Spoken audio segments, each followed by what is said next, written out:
Allah mengubah takdir dengan doa. Dan takdir itu bisa dirubah-rubah. Suka-suka Allah dong. Orang Allah yang nulis takdir, yamhullahu ma yasha'u wa yuthbit, kata Allah. Allah bisa menghapus apa yang Dia tulis dan bisa menetapkan. Jadi nggak usah pesimis, nggak usah putus asa dulu. Wah, kayaknya memang takdirnya nggak bisa. Orang yang jahat kayak saya, yang pernah punya masa lalu yang kelam, nikah dengan akhwat yang hafizoh dari pesantren apa gitu. Kan kayaknya takdirnya nggak. Wal hafizin, wal hafizat, gimana sih? Wal hafizin, gimana sih ayatnya? Saya jadi lupa.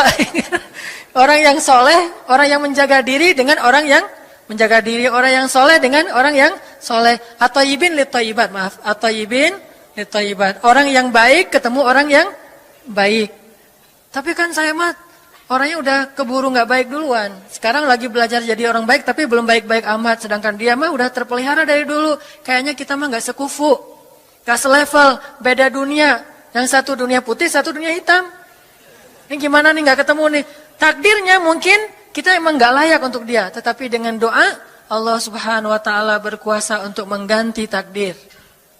Makanya malam ini kita akan belajar tentang bagaimana menggunakan jalur langit untuk bisa mendapatkan hajat kita. Baik menikah, dapat kerjaan, punya anak, dan keajaiban-keajaiban lain yang bisa kita dapatkan kalau kita tahu cara menggunakan jalur langit.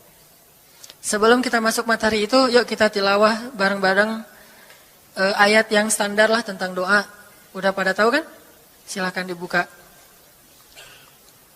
Ayat apa? Surat Al-Baqarah ayat 186. Itu standar banget kalau bab doa. Surat Al-Baqarah ayat 186.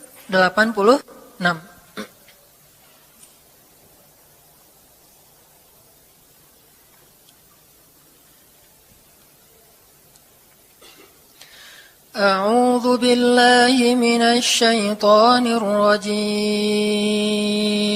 Enggak?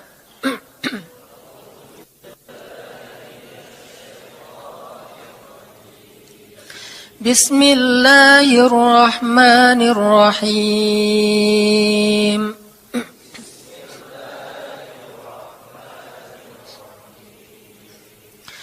Wa idza sa'alaka 'ibadi 'anni fa inni qarib.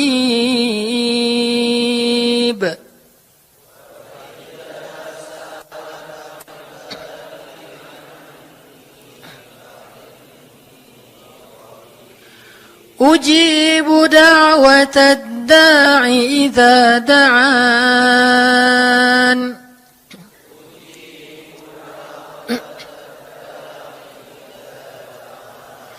فَلْيَسْتَجِيبُوا لِي وَلْيُؤْمِنُوا بِي لَعَلَّهُمْ يَرْشُدُونَ.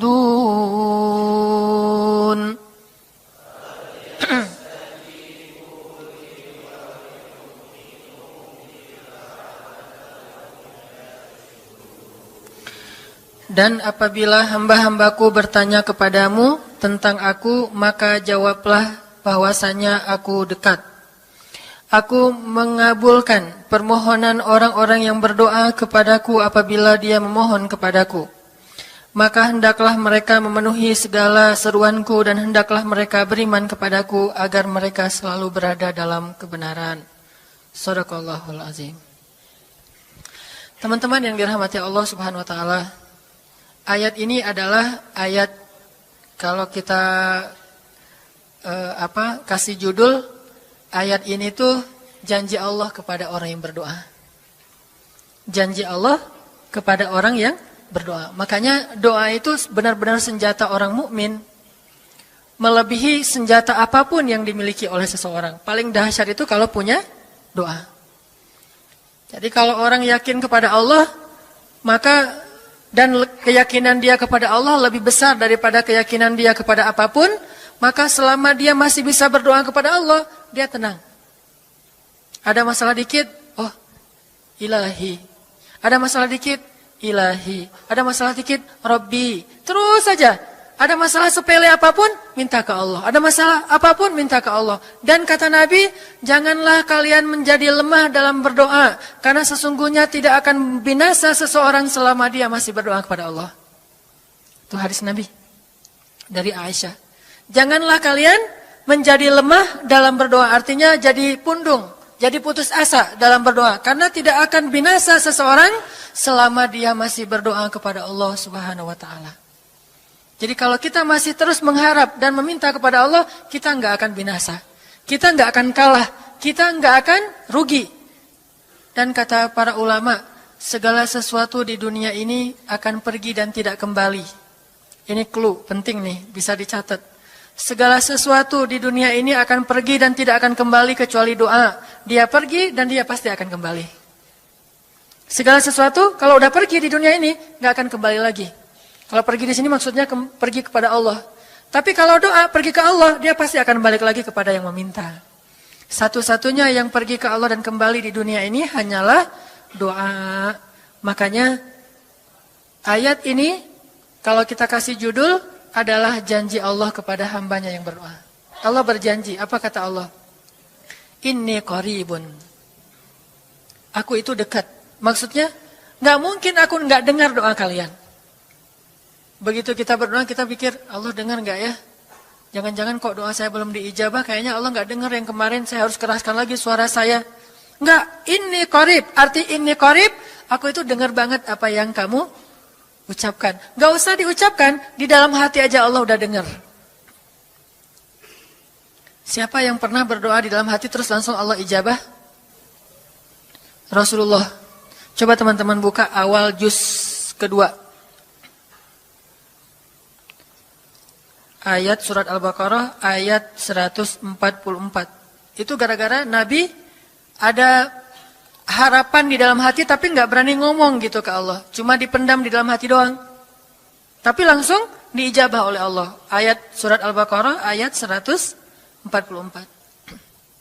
Allah berfirman, "Qad nara taqalluba wajhika fis samaa." فَلَنُوَلِّيَنَّكَ قِبْلَةً تَرْضَاهَا فَوَلِّ وَجْهَكَ شَطْرَ الْمَسْجِدِ الْحَرَامِ وَحَيْثُ مَا كُنْتُمْ فَوَلُّوا وُجُوهَكُمْ شَطْرَهُ وَإِنَّ الَّذِينَ أُوتُوا الْكِتَابَ لَيَعْلَمُونَ أَنَّهُ الْحَقُّ مِنْ رَبِّهِمْ وَمَا اللَّهُ بِغَافِلٍ عَمَّا يَعْمَلُونَ. Jadi ceritanya, orang Yahudi suka menghina kaum muslimin gara-gara orang Islam kalau sholat waktu itu masih menghadap ke Al-Aqsa, Palestina. Jadi kata orang Yahudi itu, lihat orang Islam mah fake. Suka niru. Kita sholat menghadap Al-Aqsa, mereka sholat menghadap Al-Aqsa. Berarti agama mereka itu adalah agama yang meniru agama kita. Nggak original. Sering diperolok-olok. Setiap kaum muslimin sholat dihina sama mereka. Akhirnya Nabi ngerasa sedih. Wah, gimana ya caranya? Sehingga setiap sore Nabi berdiri di suatu bukit, kemudian lihat ke langit. Cuman gak ngomong, gini aja ke langit. Membatin, bayangin. Pernah gak teman-teman membatin ke Allah? Ini yang harus kita coba lakukan. Belajar membatin kepada Allah. Itu romantis banget. Jadi duduk sendiri. Allah, ngomong gitu dalam hati. Dan yakinlah ini qarib, Allah tuh dengerin. Jangan pikir saya kayak ngomong sendiri, kayak orang kurang waras. Enggak, Allah itu mendengar. Jadi kita batin aja sama Allah, ngomong dalam hati. Ya Allah, saya tuh lagi gini, ada masalah. Ngomong dalam hati kita. Please Allah, please gitu ya. Nah, itu kalau kita membatin, inni qaribun wa asirru qaulakum aw ijharu bih innahu alimun bidzatis sudur. Jadi Nabi nggak enak mau ngomong, ya Allah tolong dong pindahin kiblat dari Masjidil Aqsa ke Masjidil Haram. Soalnya daripada dikata-katain melulu sama orang Yahudi, mau ngomong kayak gitu tuh nggak enak sama Allah. Malu Rasul ke Allah. Masa kiblat aja minta dipindahin. Akhirnya Nabi cuma ngelihat ke langit aja tiap hari. Udah selesai, pulang. Besok lihat lagi ke langit. Turunlah ayat ini. Sesungguhnya kami telah melihat bagaimana kamu selalu menengadahkan wajahmu ke langit. Maka kami palingkan kiblat ke arah yang kamu sukai. Coba lihat. Turun wahyu untuk merespon doa Nabi yang bahkan belum diverbalkan.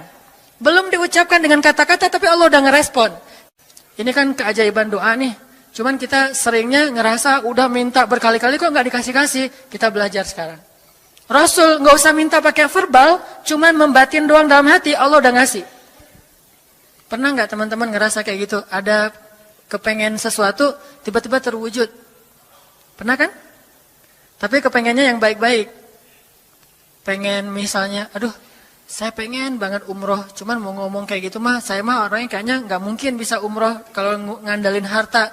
Orangnya nggak mampu, kerjanya juga pas-pasan, gimana mau umroh untuk makan aja susah. Tapi pengen banget dalam hati kita.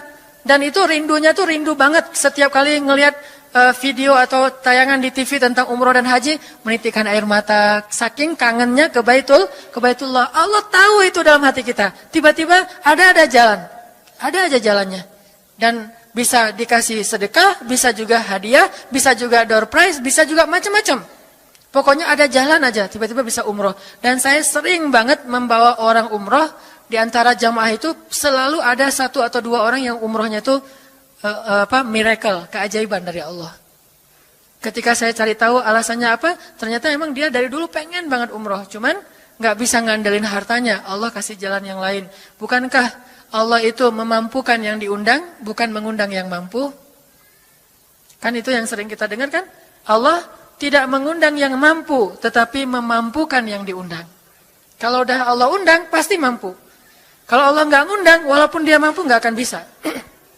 Jadi Allah bukan mengundang yang mampu, tetapi memampukan yang diundang. Sehingga kita kalau hati kita kayaknya pantas diundang, Allah undang tuh. Begitu juga dalam urusan rezeki. Aduh, saya pengen kerjaan yang kerjaannya itu lebih halal, lebih nyaman, bisa sholat berjamaah tepat waktu, ada waktu juga buat keluarga, bisa juga berdakwah ke teman-teman. Akhirnya membatin kita itu karena kuat banget, Allah wujudkan. Ini artinya Allah qaribun, Allah maha dekat. Sehingga kalau kita pengen doa kita itu powerful, belajar dari as-siqah billah. Tips pertama adalah as-siqah billah. Percaya deh sama Allah. Percaya sama Allah. Jangan berdoa dengan ragu-ragu.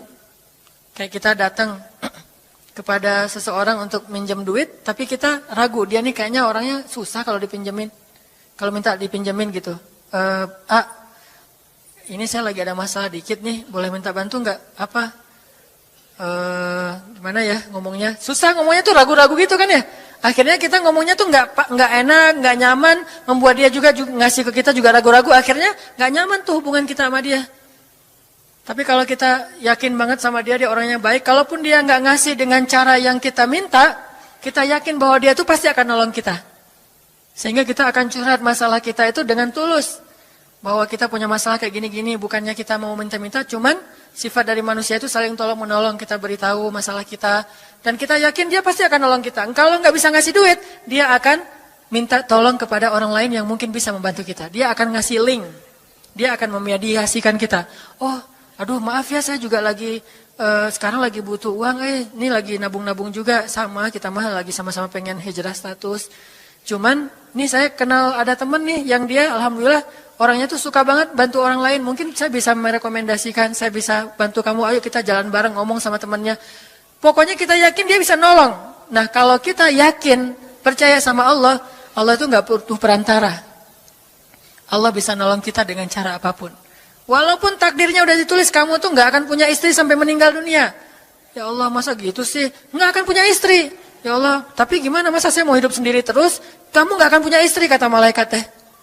Ini orang doanya katakan malaikat dengerin doa kita ya. Kalau di hati malaikat nggak tahu, tapi kalau di lisan kita doa ya Allah, beri saya seorang suami yang benar-benar bisa mendidik agama saya. Kata malaikat, Neng, ganti doa yang lain aja tuh Neng. Itu mah takdirnya udah ditulis, Neng nggak akan punya suami. Kata malaikat. Kita mah walaupun malaikat ngomong gitu, biarin aja.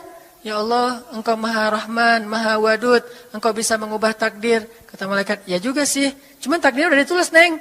Ya Allah, terus saja tiba-tiba tok, assalamualaikum, waalaikumsalam. Ayahnya nemuin, ternyata pas kita nguping dari kamar, wah itulah calon pangeran kita yang datang untuk melamar kita, calon raja, calon imam. Malaikat heran-heran, wah subhanallah nih, si Enang ini gak putus asa dalam meminta. Kita juga gitu, doa aja terus. Walaupun takdirnya sudah ditulis, karena Allah bisa mengubah takdir lewat doa dan harapan.